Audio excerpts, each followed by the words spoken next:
I'm George Riles from Archery Learning Center. I'm here at Last Chance Archery because it's time for another I forgot it already. Thing a Week!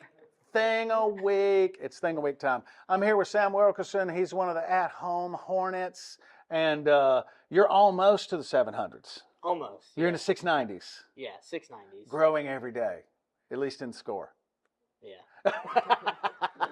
So we have a special Thing a Week that's specifically centered around short draw length people. So what are we going to talk about?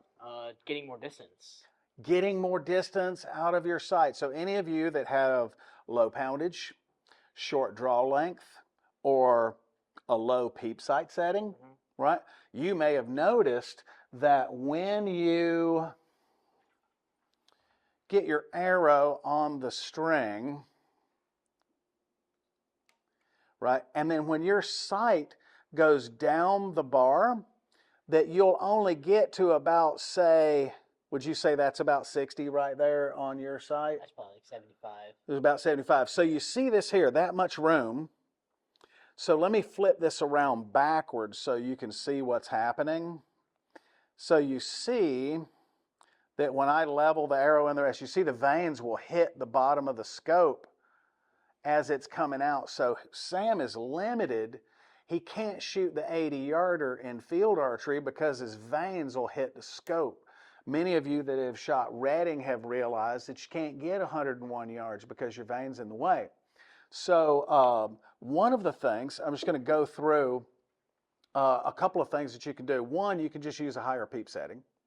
Another way that you can do a higher peep setting for low poundage, really short draw length, you're like what? 26 and a half. 26 and a half. Okay, so you're getting decent distance out of your setup. But I've had some people like that had lower poundage that they can't get 50 meters.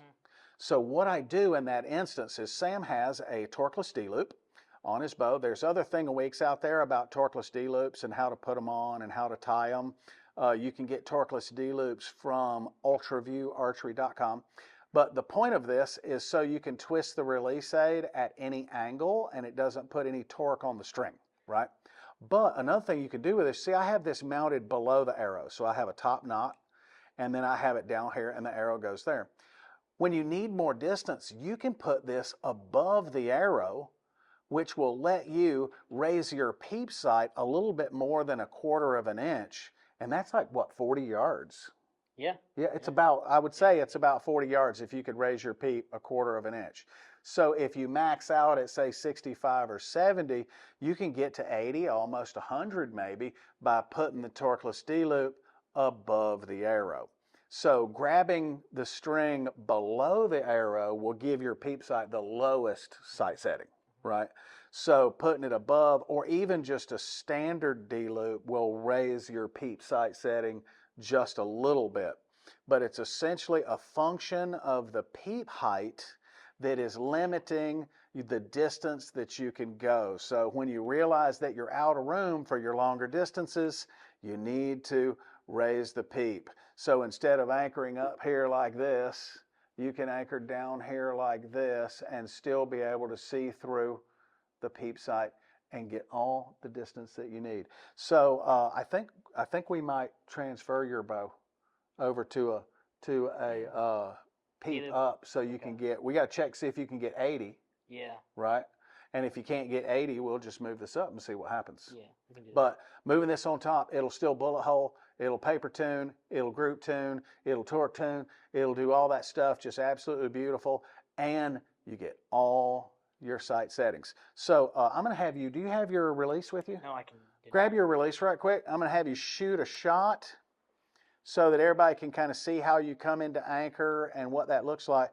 Because Sam is a small stature, everything is within scale, but he still won't be able to get his distance. I'm going to put your sight back up here on the 20-ish mark. There you go.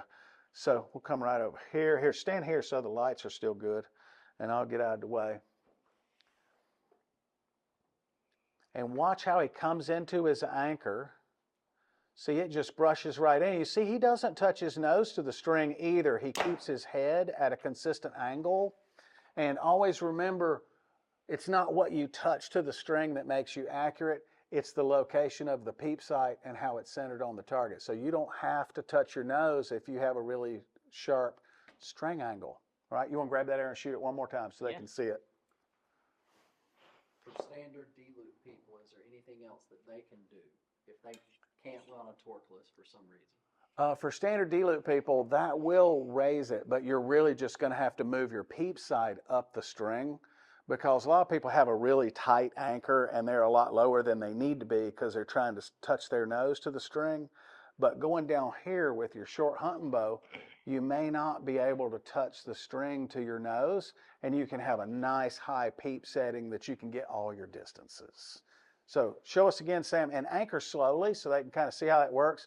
See, his head position's already set, and then he anchors and stops moving when the peep is centered with his eyeball and the target. There we go. And that's it for this week's Thing a Week. Thanks for coming out. Say bye, Sam. Bye-bye.